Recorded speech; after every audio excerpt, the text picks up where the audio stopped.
अस्सलाम वालेकुम स्टूडेंट्स। आज का जो हमारा टॉपिक है that is a noise pollution. हमने साउंड के बारे में बहुत उसके मेरिट्स पढ़े, बहुत एडवांटेजेस पढ़े, लेकिन हमारे पास साउंड में भी दो तरह के साउंड्स होते हैं। एक ऐसा साउंड होता है जिसको हम यूज़ करते हैं अपने मकसद के लिए या हम उसको इंजॉय कर रहे हैं, जिसको हम अपनी ज़ुबान में म्यूज़िक कहते हैं। और एक दूसरी साउंड होती है जिसको हम बेयर नहीं कर रहे, जिसको हम मजबूरन सुन रहे होते हैं। लाइक हम कहीं बाहर जा रहे हैं तो ट्रैफिक हॉर्न्स हैं या और डिफरेंट चीज़ें जिनको हम जो है वो अपने लिए अच्छा नहीं समझते, उसको हम नॉइज़ कहते हैं। तो ये आज हम क्या पढ़ने लगे, हम आज हम पढ़ेंगे नॉइज़ पोल्यूशन क्या होती है और इसके अलावा म्यूज़िक और नॉइज़ में फ़र्क क्या होता है और उसको हम कैसे ओवरकम कर सकते हैं। सो सबसे पहले वो बात कर रहा है आपके पास कि म्यूज़िकल इंस्ट्रूमेंट्स होते हैं जिसके अंदर हमारे पास फ्लूट आती है, हारमोनियम, वायलिन, ड्रम्स वगैरह। ये सारे जो साउंड्स हैं ये हमारे पास डिफरेंट किस्म की साउंड्स को प्रोड्यूस कर रहे होते हैं।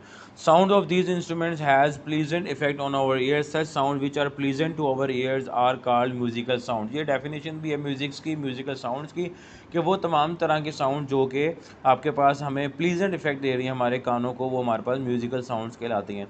However, some sounds produce unpleasant effect in our ears, which such as sound of machinery, the slamming of door। ये different किस्म की examples को discuss कर रहा है कि मशीनरी के साउंड हो गया, डोर्स की नॉइसेस हो गई, ट्रैफिक के हॉर्न्स हो गए। ये सारी तमाम साउंड जो कि हमारे पास जेरिंग और अनप्लीजेंट इफेक्ट देते हैं, उनको क्या कहते हैं, पहले नॉइज़ कहते हैं या उनको नॉइज़ पोल्यूशन कहते हैं।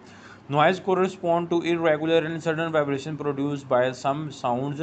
नॉइज़ जो होता है ना वो आपके पास हमारे लिए मतलब अच्छा नहीं है, हम उसको अच्छा नहीं समझते। अब आगे मेजर जो चीज़ है कि नॉइज़ पोल्यूशन शहरों में, सिटीज़ में जो है वो बहुत बड़ी प्रॉब्लम है और उसको कैसे हम ओवरकम कर सकते हैं। सबसे पहले पढ़ते हैं कि वो नॉइज़ किस किस वजह से होती है। So, noise pollution has become a major issue of concern in big cities. Noise is an undesirable sound that is harmful for health of human and other species, जो हमारे लिए भी नुकसानदेह है और दूसरे डिफरेंट किस्म की स्पीशीज़ जानवरों के लिए भी नुकसानदेह है। Transportation equipments and heavy machinery are the main source of noise pollution. Transportation आपको पता है, गाड़ियों की, मोटरसाइकिलों की, डिफरेंट किस्म की ट्रांसपोर्ट्स की, बसेस की जो नॉइस होती है, ये भी सबसे बड़ी major source of noise pollution है। For example, noise of machinery industry, loud vehicle, hooters, alarms, noises haves negative effect on human health as it can cause. अब ये डिफरेंट किस्म की प्रॉब्लम जो होता है ना वो दे सकती है। नॉइस जो होता है मेंटली और फिजिकली इंसान को डिफरेंट किस्म की बीमारियों वगैरह से ये करीब ला सकती है, जिसके अंदर हेयरिंग लॉस हो सकता है, जिसमें स्लीप डिस्टर्बेंस हो सकता है, जिसमें एग्रेशन है, हाइपरटेंशन है, हाई स्ट्रेस लेवल्स हैं। ये सारी बीमारियां इंसान को हो सकती हैं जस्ट बिकॉज ऑफ नॉइस।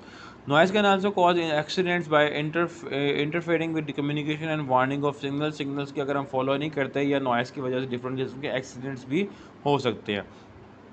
अब डिफरेंट किस्म के जो है वो चीज़ों को वो डिस्कस कर रहा है कि नॉइज़ को कैसे हम जो है वो देख सकते हैं। The safe level of noise depends on two factors, the level volume of the sound और noise and the period of exposure to the noise.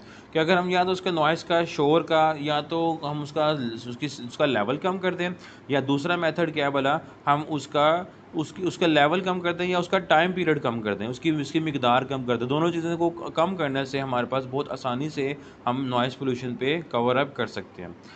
इसके अलावा नेक्स्ट चीज़ हमारे पास जो नई चीज़ है, नया टॉपिक है, that is the importance of acoustics. Acoustic किसे कहते हैं आपके पास, कि जो अनडिज़ायरेबल साउंड्स हैं हम उनको किसी तरीके से क्या करते हैं, मतलब वैनिशेस कर दें, उनको ख़त्म कर दें, किसी तरीके उसको एब्जॉर्ब करवा लें, उस प्रोसेस को इकोस्टिक प्रोटेक्शन कहते हैं। The technique or method used to absorb undesirable sound by soft and porous surfaces is called acoustic protection। हम डिफरेंट, आपने देखा होगा अक्सर औकात बहुत बड़े जो असेंबली हॉल्स होते हैं या ऑडिटोरियम्स होते हैं, वहाँ पे डिफरेंट किस्म के साउंड ब्लॉकर्स लगाए होते हैं। वो इसी वजह से उन्होंने लगाया होता है ताकि हमारे पास डिफरेंट किस्म के साउंड्स, अनडिज़ायरेबल साउंड्स को आप क्या कर सकते हो, उसको सेव कर सकते हो। अब यहाँ पे इसको कंट्रोल कैसे किया जा सकता है। Reflection of sound is more prominent if the surface is rigid. अगर आपके पास रिफ्लेक्शन जो है ना वो रिजिड एंड स्मूथ, अगर स्मूथ होगी और तो हमारे पास रिफ्लेक्शन जो है वो बहुत ईजिली होगा। तो and less thus if the surface is soft and irregular, soft and porous material such as draperies and rugs absorb large amount of sound energy and thus quiet echoes and softening noises। अब होता क्या वाला, इसको इन shortly हम आपको मतलब discuss कर लेते हैं कि होता क्या वाला कि डिफरेंट ऑडिटोरियम्स में, असेंबली हॉल्स में डिफरेंट किस्म की साउंड्स को हमने उसको कंट्रोल करना होता है। तो हम वहाँ पे हम डिफरेंट किस्म के इरेगुलर सर्फेसिस का वहाँ पे इस्तेमाल करते हैं। उससे क्या होता है, डिफरेंट किस्म की नॉइस पोल्यूशंस को हम क्या कर सकते हैं, कवर अप कर सकते हैं। होपफुली आपको लेक्चर समझ आ गया होगा। इसके बारे में मज़ीद फीडबैक से आगाह कीजिएगा। Thank you.